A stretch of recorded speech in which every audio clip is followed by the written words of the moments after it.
Get this show on the road.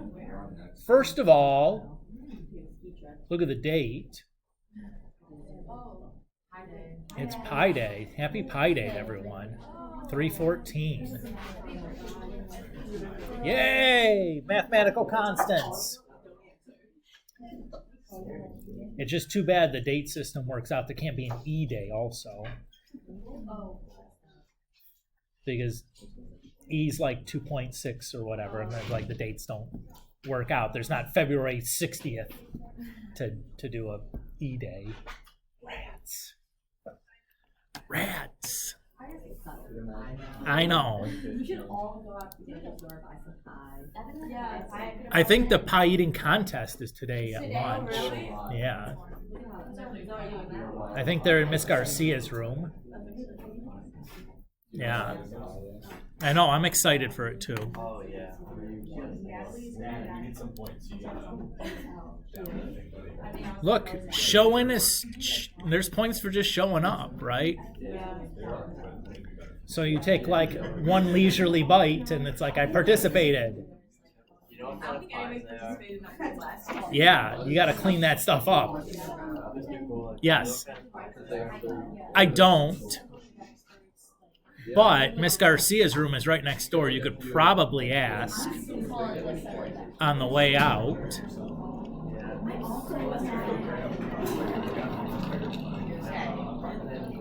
All right. You guys want to start with some questions from homework? 'Cause I think we're up through 62. That sounds right.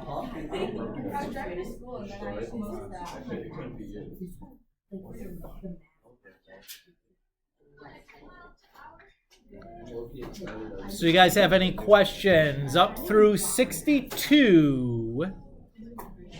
Tessa, sorry, 48? Sure.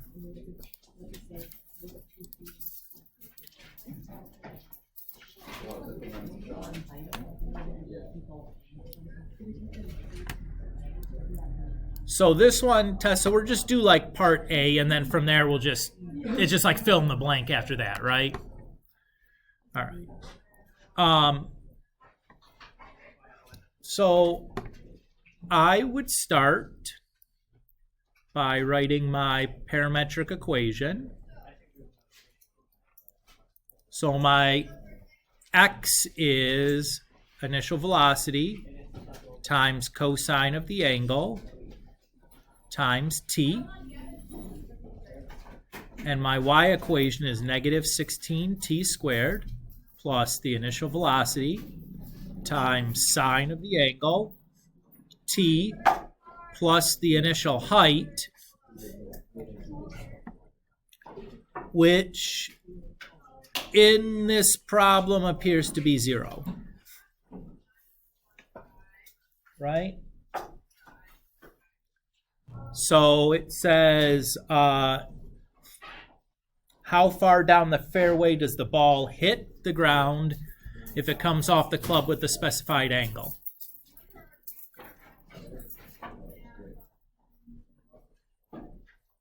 So that's an x of t. But to find that x of t, we need a value for t. Well, if we're looking at where it hits the ground, we want y of t equal to 0.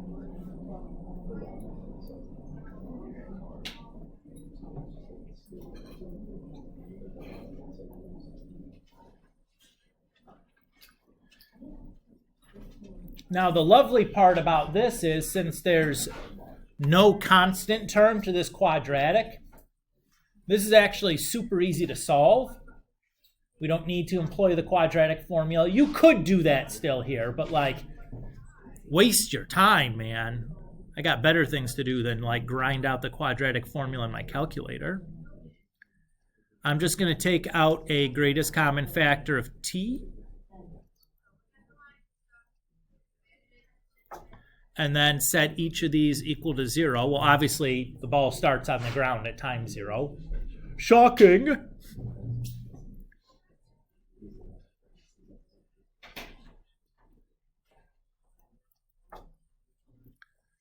So here it's going to be t equals, it'd be minus 180 sine 35 divided by negative 16. So I'm just going to cancel the negatives.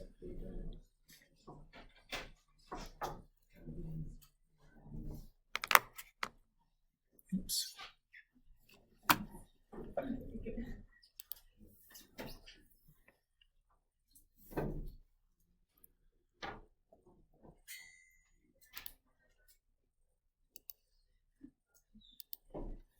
There you are.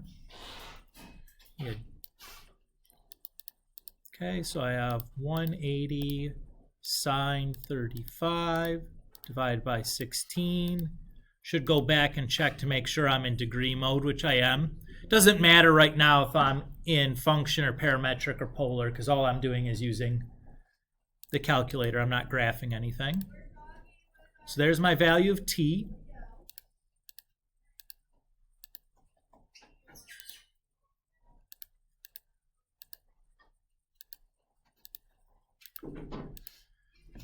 So that first one goes 915 or 951 feet. And then what I would do, Tessa, is from here, I would just go back, retrieve that last one, update it to 40, then retrieve that last line. And because I use the ANS command there, it's going to automatically put in my new value of t. So I can get away with just like going back and updating one thing and going back and just retrieving the same calculation over and over and over again to get the other parts. To try to do this as efficiently as possible, since it's the same problem just over and over and over again. Does that feel good? Sure, no problem.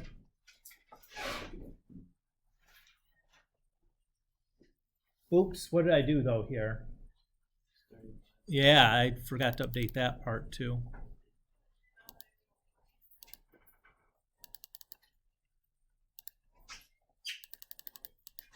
Update that to 40. There, 997 is my next club. Because that's what these are, right? Golfers in the room. Each of your different irons is a different angle. Maybe you knew that, maybe you didn't. I don't know what the angles are on the irons. I don't care that much about golf, but that's the difference. Was it the higher numbers have a bigger angle? So they're supposed to give you more loft. The lower numbers have a smaller angle, so they're supposed to give you more carry. Yeah. Not a golfer, or a gopher for that matter, even. It's hard to tell the difference if you have a heavy Scottish accent. Well, just kill all the golfers. You can't do that. I'll go to jail. Not the golfers, the golfers. Oh, yeah, we'll kill as many of those as we want. Don't even need a reason. This is Caddyshack. Jokes. It's a movie that was made before you're born, so if you've, like, I don't know what you're talking about, I understand. But watch a movie made before you're born. There's a lot of good ones out there.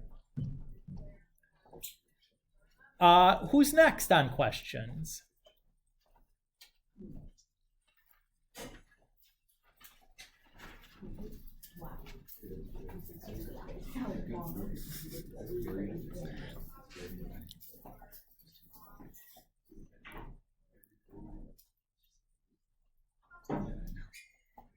Okay, should we just get going then with the new stuffs?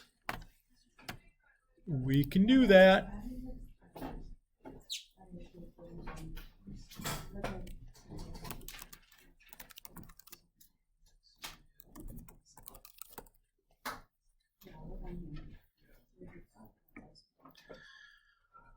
So what we're going to talk about next is just going to be polar functions. So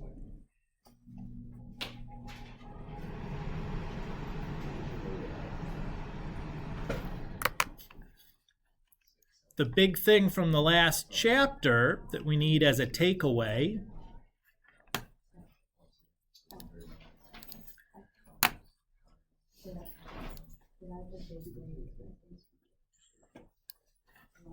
was this set of formulas. this is what we're going to use to convert between rectangular and polar functions.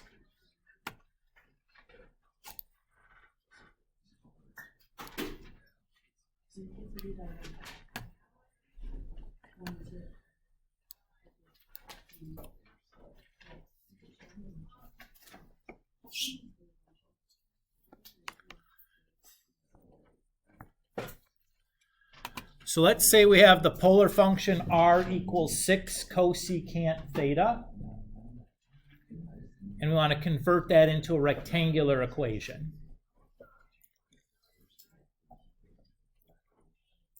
So what I'm going to look for is I'm going to be looking at this fella here, because I want my rectangular equation to start with y equals, correct? Stop talking, please, fellas. That's okay. So that's where I'm going to be trying to go. So the first thing I'd want to do is try to get a way to figure out a way to get a sine theta in here. Well, what do I know about cosecant theta?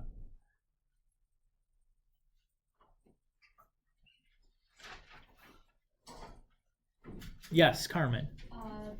Cosecant is 1/5. Excellent. Yes, that was one of our identities from first semester. What, Mr. Kulik, I'm supposed to remember those? Yes. This math class, there's one rule, no forgetting. It all matters. So we can do that, right? That's just one of our reciprocal identities. Now if I multiply both sides by sine theta, Sorry, I just set up for. it's okay.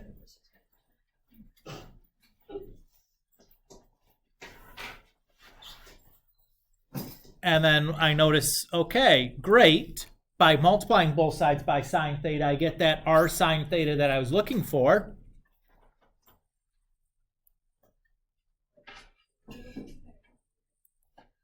So this is just a horizontal line? Y equals 6? I guess so. Let's kind of check it out on our calculator, right? So I'm going to change my mode to polar. Oops. And I'm going to go back to radians.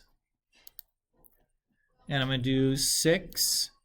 And I can't do cosecant in my calculator, so I'm just going to do 6 over sine. My window, my theta is going from 0 to 2 pi. That seems good. Let's just straighten these guys out to just be a standard x and y window. Okay. And, oh, yeah, well, that sure as heck looks like a horizontal line, don't you agree? Looks like it's about 6 units up. Say that's it's what we got. Okay, I'm pretty convinced that's correct.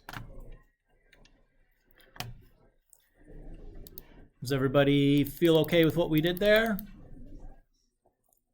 Now, Mr. Kulik, is it always going to be that easy? What do you think? Probably not.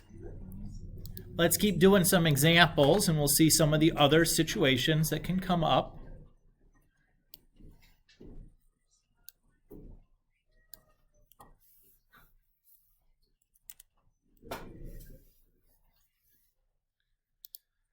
So again, this is what I'm looking for.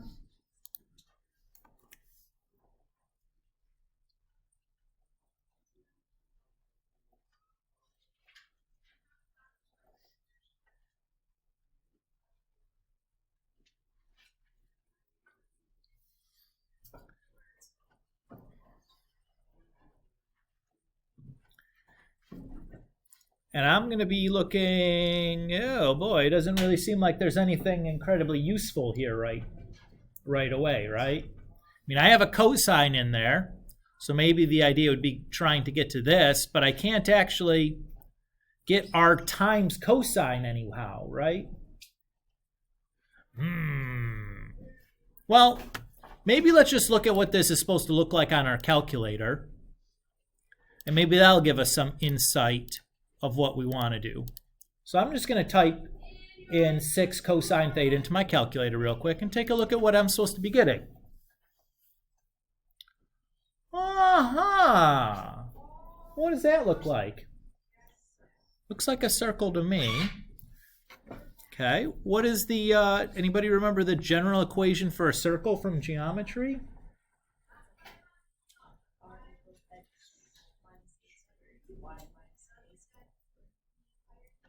Equals r squared, where r is the radius, and then hk is the center. So that's going to be the form that I'm going to want, right? Okay, well, that actually helps me quite a bit, because if I need something that looks like this, which one of those 4 formulas looks the closest to that? R squared equals x squared plus y squared. Okay, well that gives me something to go on. So I'm going to start by multiplying both sides by r.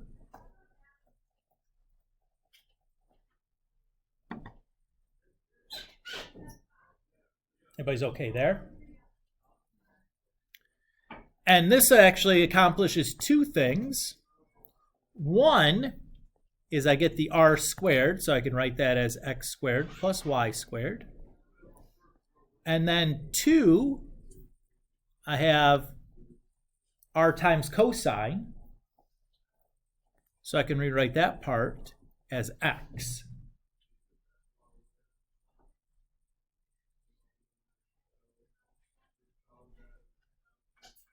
Again, if the goal is to get to a rectangular equation, I need to get just x's and y's here, correct?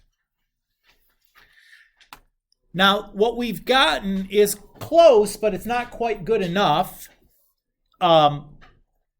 because what I need is to write this so it looks like an equation for a circle. So I'm going to start by subtracting the 6x over.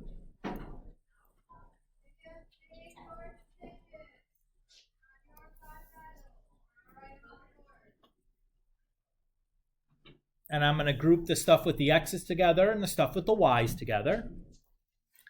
Now the y squared is fine, right? That's just like y minus 0 squared. But how do I take something like x squared minus 6x and write it as, x plus or minus something and then squared like that? What is the process that we use to take something like x squared minus 6 and rewrite it in that desired way? You did it in Algebra 2 last year.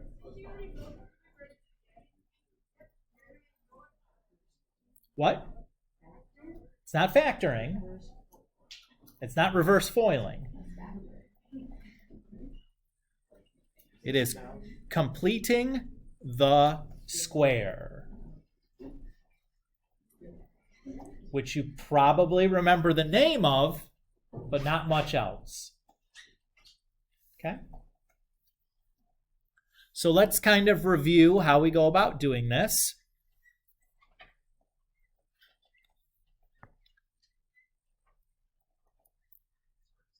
So the idea for completing the square is that I know that if I have some perfect square, when I FOIL that out, it looks like that. Everybody kind of remember that?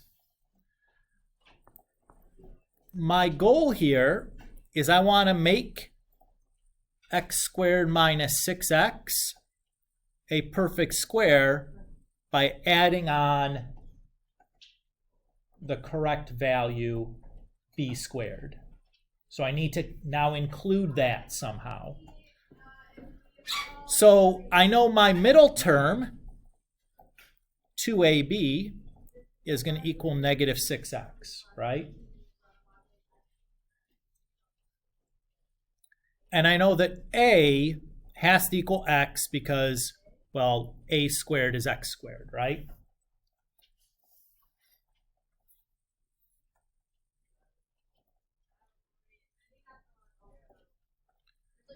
So if I want to figure out what b has to be, I'll divide both sides by 2. Well, 2x, really.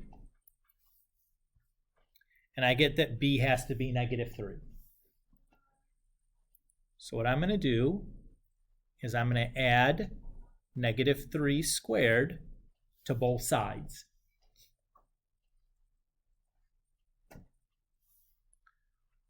What that means now is this quadratic that I have is negative b, or is a squared minus 2ab plus b squared. I've made it a perfect square. So I know exactly how that factors. It factors into a, which is x, minus b, which is 3, or really plus a negative 3, because negative 3 was b, but I'm going to write it as a minus.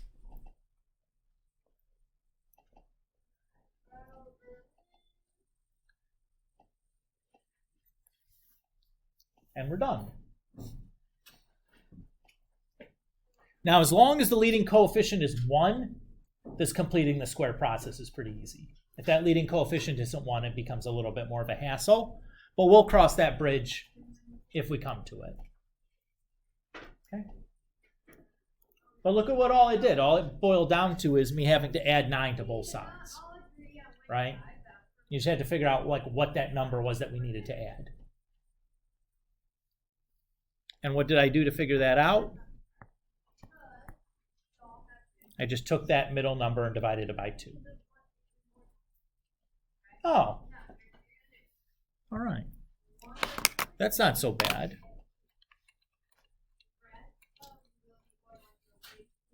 All right. Let's do another.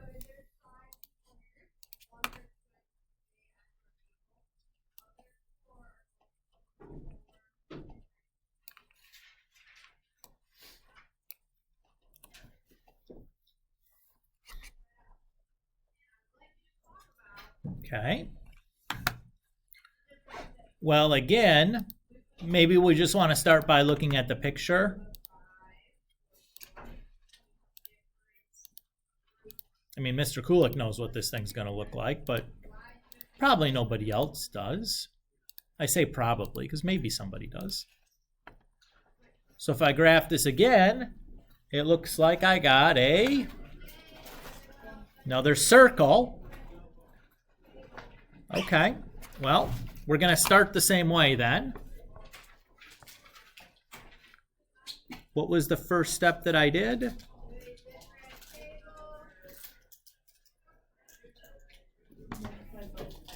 Good, multiply both sides by r. So that gives me r squared equals negative 5r cosine theta plus 4r sine theta. And then what does r squared turn into? X squared plus y squared. And then what does r cosine turn into? X. And what does r sine turn into? Turns into y. And again, where's Rita pulling these? It's from these 4 sets of formulas that we've pasted in like a bunch of times all over the place. Those are our main set of tools. Okay. Well, this is really great. We've got rid of all the r's and thetas, so we just have x's and y's. We're on our way, but we need to write this so it looks like a circle, the equation for a circle, right? So I'm going to start by moving everything onto one side.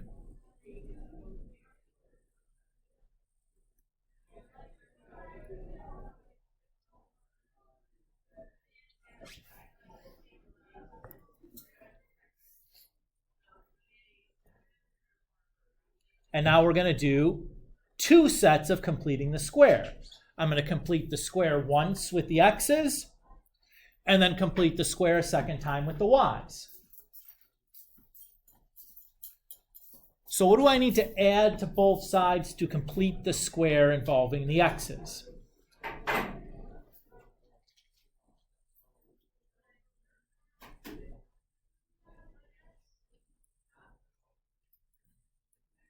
What am I going to be adding there?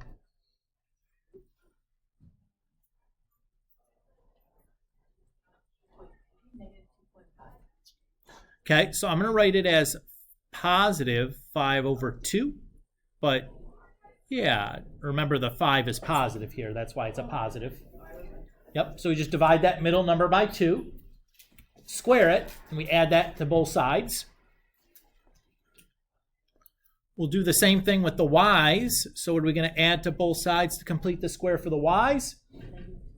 Negative 2. I'm going to write it as negative 4 divided by 2, just so everybody, if you're going back and looking, you can see where that value came from.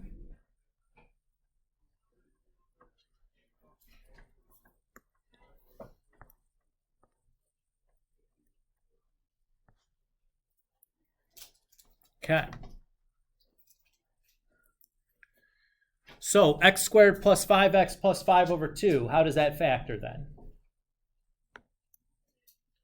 What's the a? X. Should it be adding or subtracting? Adding, because the middle symbol is adding. And the b is 5 over 2.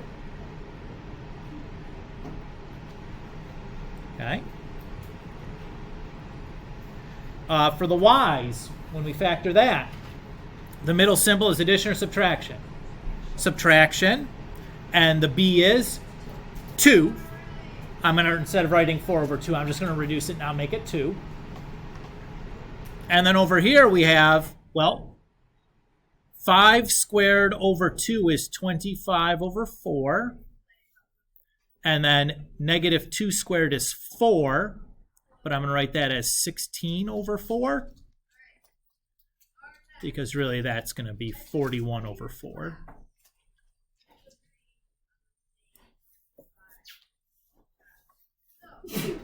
God bless you. You're welcome.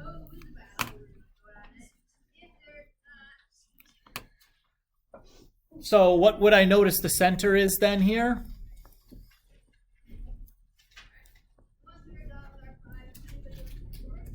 It's going to be negative 5 over 2, comma 2. And our radius is square root of 41 over 4.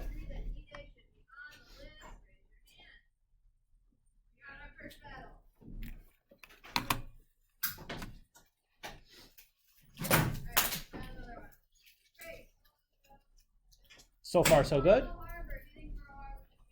Okay. What if we want to go the opposite direction now? What if we want to take a rectangular equation and convert it to a polar equation?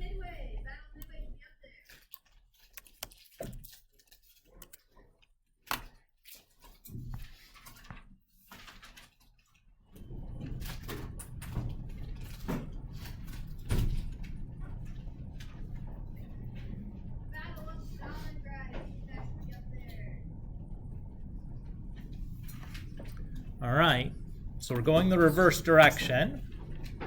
Guess what our main set of tools is, though?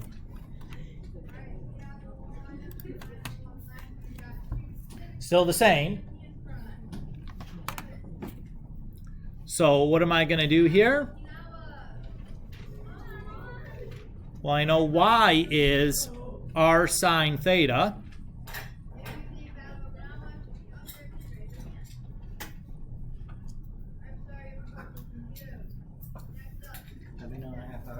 Okay.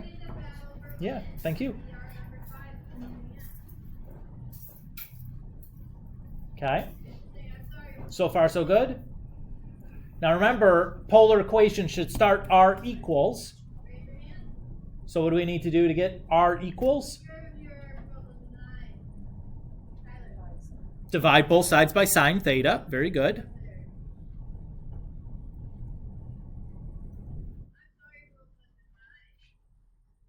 And this would be fine. Or how else could you write this? Not inverse. Cosecant, the reciprocal.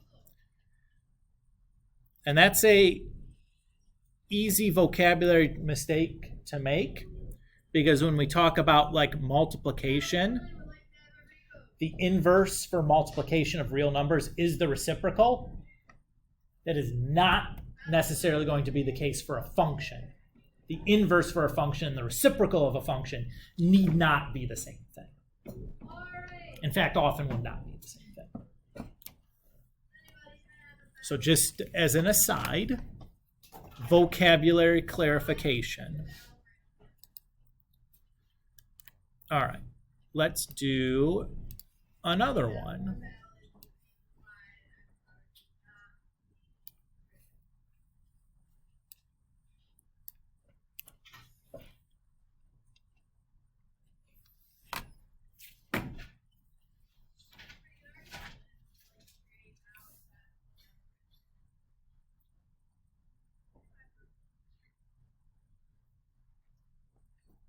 All right.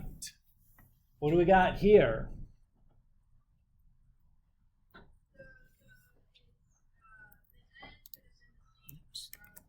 We got a circle again, right?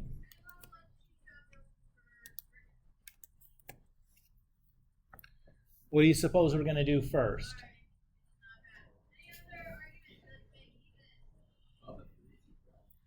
What do you suppose we're going to do first? Yeah, we're going to FOIL this all out. So x minus 3 squared is x squared minus 6x plus 9. Make sure you're not just distributing the exponents. Oh, very bad. Very, very bad to do that. And then y plus 6 squared becomes y squared plus 12y plus 36. And all of that still equal to 45.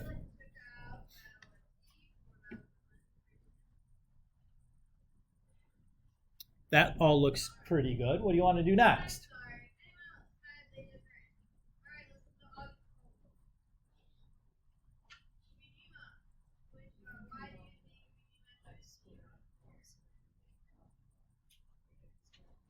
Okay, so come on, race. Casey says that, okay, I can take the x squared and the y squared and turn that into r squared. That's what you said, right? Okay, you're just quiet. I wasn't trailed off a little at the end, but I thought that was what you were saying. That looks good. And I'm going to go ahead and add the 9 and the 36 together, as long as we're doing some stuff.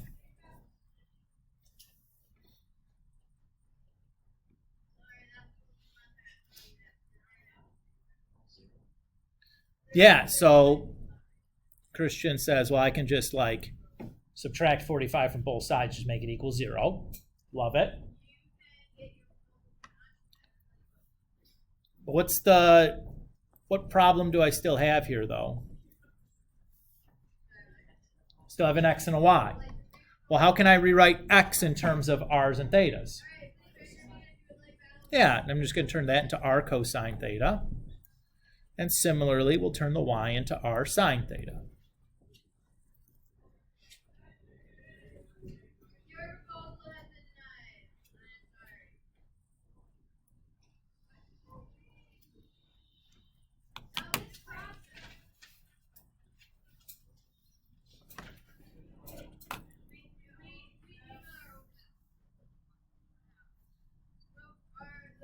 Okay, so far so good.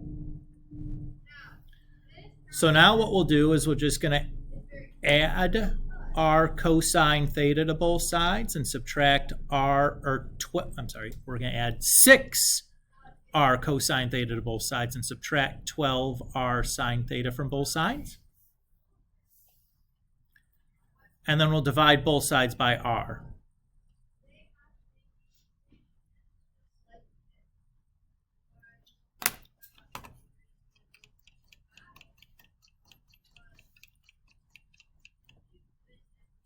Anybody got a problem with any of that?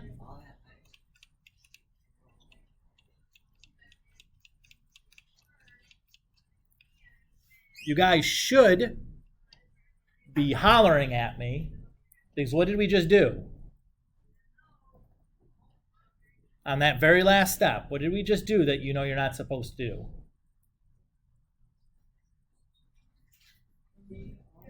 What? Okay, but what did we do to remove the r? Divided by a variable, right? Are we supposed to do that? No. No, because what could happen? The variable could be 0. So let's think for a minute about what r represents. What is r representing in this polar equation? Right, it's like the point's distance from the origin. If r is 0, what is this function? Just a single dot. That's not what we want, right? Because what did we start with? A circle, right? It was a circle, not a single dot. Yes. So we are okay dividing by r here because we know r is non-zero because we're actually generating, a curve and not a single point. Is everybody okay with that explanation? Which is necessary, right? We need to make sure we understand, why is it okay to do that in this case? Because we've made a big deal about never doing this. Let's see. When do we end here? I still got 15 minutes or something. Okay. 45 is today. Hey, if you want to stay over 5 more minutes, so we can do some more math. Yeah, really? That's exciting. Thank you. Oh, that's really sweet. Thank you. You know what though? I don't want to start 6 or 10:05 because that's like a whole thing. Yeah, I don't want to do that right now. Let's just stop here. Oh, you had a question? Oh, sorry. Zoe. 61. Okay. Yeah. We can do some questions. Is that the same thing, Elena? That I'm messing up how to do these types of problems. So you can do any of from 59 to 62. Great. We can do that. At this point, I'm going to just let you guys know that you can do up to 72 now with what we've done today. But you said you wanted to look at 60, which one? 2, 1, something? Either or. Okay.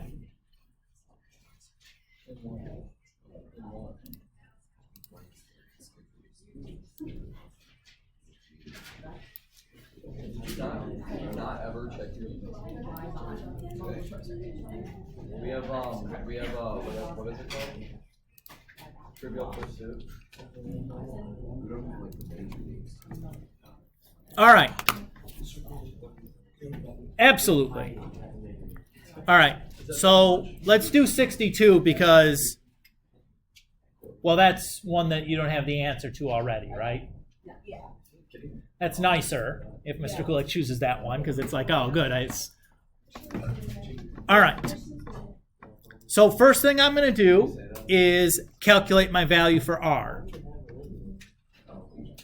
So I know r squared is going to be x squared plus y squared.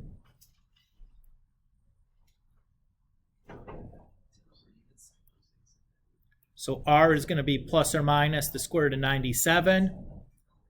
I'm always going to choose r to be positive. You could choose r to be negative, but I think it just makes the problem harder. But it's not unreasonable to do that. So far, so good? Yeah. Okay. Now to find theta, I'm going to take a look at my picture. So 4,9 is like something here where that's theta. Right? So this is 0 degrees here.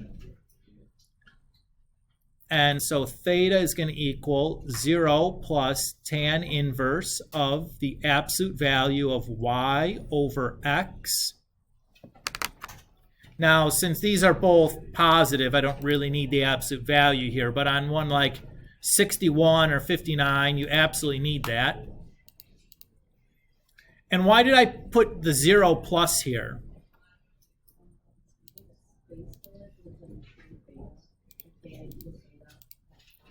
Yeah, because theta is like the phi or whatever. Oops, but I'm in the wrong mode. I need to be in degree mode because it's asking for a degrees answer. So 66.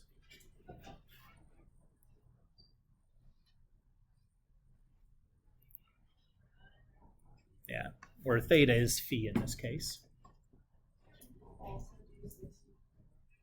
64 with what we just did? Yeah. Okay.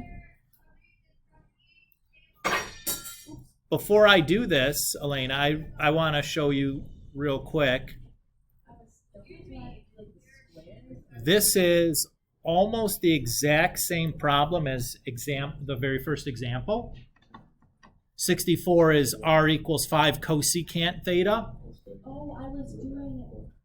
That makes so much more sense. I should have written directions. You're okay. That makes the way to do it now. Yeah. No problem. The next problem down. I was confused. There's the next example. Oh, sure. And I was like, how does this?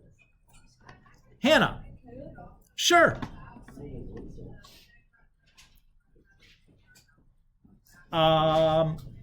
Anybody else with questions or whatnots? Okay. Well, get some stuff out. Make some progress here. Knock some problems out. It's going to be a hectic, busy week. We'll try not to do too much, but like we got to do a little bit of stuff. You know what I mean? Can't just burn a week. You just got back from a long weekend. You have another long weekend coming. Spring break's right around the corner. We gotta get some stuff done here, folks. Yeah.